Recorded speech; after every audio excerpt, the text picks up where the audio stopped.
Here at home, the Nigerian Civil Aviation Authority says an unruly passenger who resorted to smoking on board an aircraft in disobedience to civil aviation regulations has been handed over to the police for prosecution. The General Manager, Public Relations NCAA, Mr. Sam Adurogboye, explained that the passenger on board a South African Airways 060 from Johannesburg to Lagos is alleged to be smoking on board the aircraft in contravention of Section 58 of the Civil Aviation Act of 2006, Part 17 of the Nigerian Civil Aviation Regulation of 2012.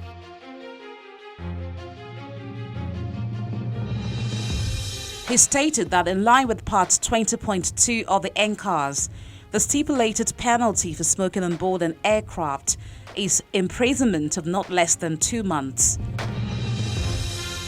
The NCAA insists that according to its regulations, all airlines should and must, as part of pre-flight formalities, announce that smoking is prohibited anywhere in the cabin, including the toilet. According to the regulatory authority, this prosecution is to serve as deterrence to others who possess the penchant to flout the authorities' regulations.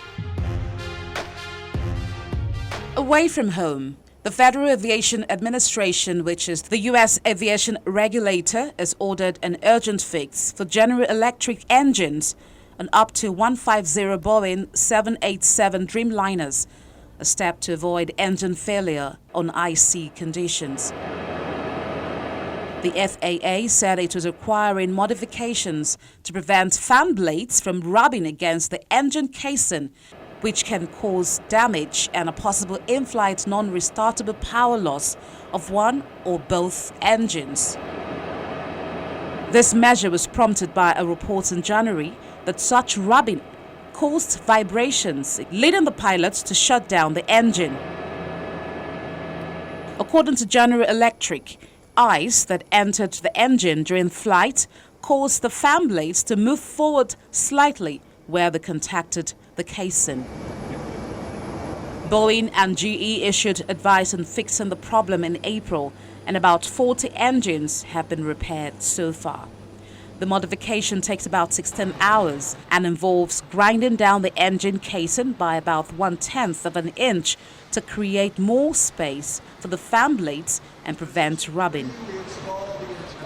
Planes with 2 of the affected engines must have at least one engine modified by October, the FAA said in an airworthiness directive. The order applies to GNX 1B engines with Performance Improvement Package 2. Malaysia Airlines has announced that its chief executive, Christoph Müller, will step down a little more than a year after joining the struggling carrier in September, an early departure that raises concerns over the future of the aviation veterans' turnaround strategy. The airline said Müller's exit was triggered by changing personal circumstances. Hired last May on a 3-year mission to revive the state-controlled firm after years of heavy losses, the departure amid early signs Müller's recovery strategy might work as a major blow for a carrier still coping with the 2014 loss of 2 Boeing 777s, separate disasters that triggered a $1.55 billion state restructuring package. Though still in the red, the airline has reported improved traffic and on-time performance, and last month, Müller forecast annual profit by 2018. With the blessing of Malaysia's state fund, Khazanah, the new management also renegotiated contracts with suppliers and leasing firms, leased new A350 aircraft from Airbus Group that were cheaper to operate, and refocused on Asian traffic rather than long-haul destinations. Malaysia Airlines said that while it looks for a new boss, it has appointed Chief Operating Officer Peter Bellew, formerly with the European budget carrier Ryanair, executive to the board. The departure terminal at Brussels Airport opened to the media for the first time since the March 22 attacks. Of course, this has been an emotional event for a lot of people in the public, so there is a lot of commitment and a lot of drive to repair this. Brussels Airport had earlier reopened to a thin stream of passengers on April 3. 12 days after suicide bombers destroyed its departure hall and killed 16 people. Belgium's main airport says it aims to return to maximum capacity before the start of summer holidays at the end of June or early July. The airport, which provides work for some 20,000 people, is among the busiest in Europe, handling 23.5 million passengers per year. It links the Belgian capital, headquarters city of the European Union and NATO, with 226 destinations worldwide through 77 airlines.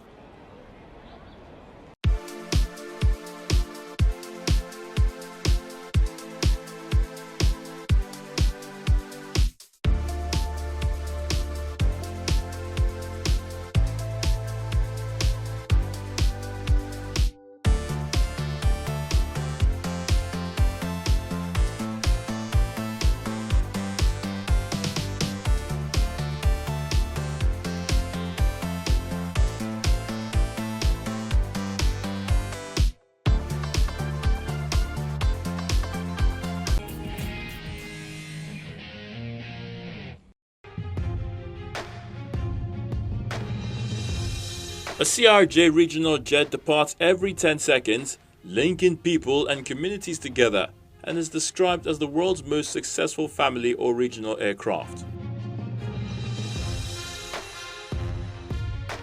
Optimized for medium-haul regional routes, CRJ next-gen aircraft deliver best-in-class economics and set the benchmark for lowest fuel burn and operating costs. They also offer proven reliability, fleet commonality, and enhanced passenger comfort. The Bombardier CRJ900 is a successor to an extended variant of the successful CRJ200 regional passenger jet. It's designed for short and medium-haul flights and has a range comparable to that of larger aircraft.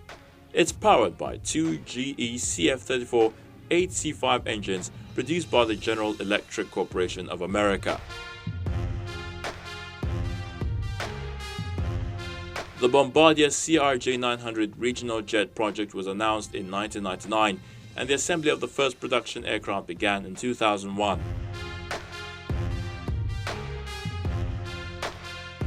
The aircraft completed its first flight on February the 21st, 2001 at Montreal's Mirabel International Airport.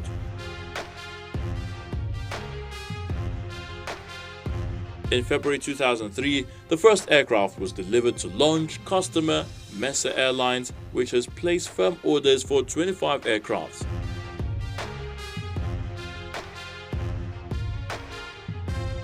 Total orders for the CRJ900 regional jet are 343 aircraft, of which 287 have been delivered by March 2014.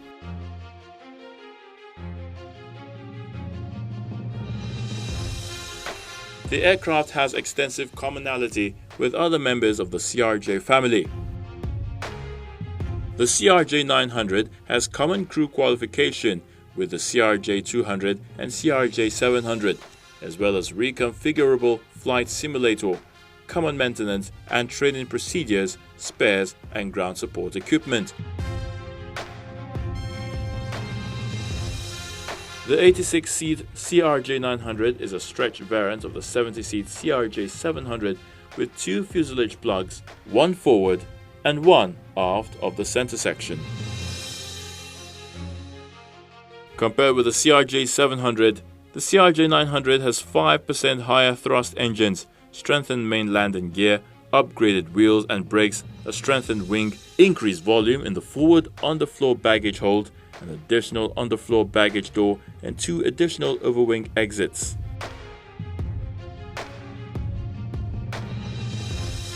For fast airport turnaround, An additional service door has been placed at the AFT or aft starboard side of the fuselage, providing access for aircraft cleaning and galley replenishment crew, while passengers disembark through the forward passenger door.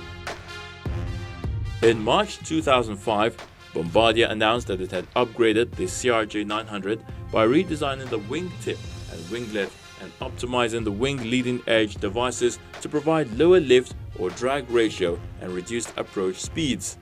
This results in improved payload range, improved takeoff and landing performance, and lower fuel costs. In May 2005, Bombardier launched the Challenger 890, a corporate shuttle based on the CRJ-900. The Challenger 890 accommodates 90 passengers in standard cabin, 52 in split cabin, and 52 in deluxe cabin configuration. The aircraft entered service in February 2008 with Suncor Energy Inc. of Calgary, Canada.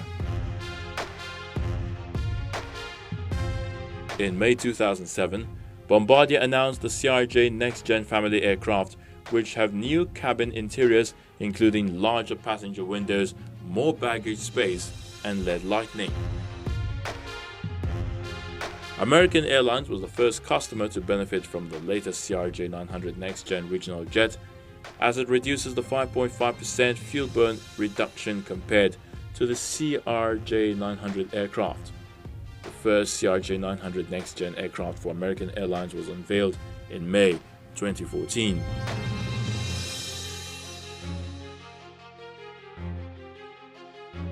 The first Next Gen aircraft, the 75 to 90 seat CRJ-900 Next Gen, entered service with Northwest Airlines in June 2007. It's the bestseller among the CRJ Next Gen series and has over 120 orders. The 66 to 68 seat CRJ Next Gen entered service in 2009. As of March 2014, the total deliveries, orders and options for the CRJ family were over 1,817 CRJ aircraft, including 343 CRJ-900 and CRJ-900 Next Gen aircraft.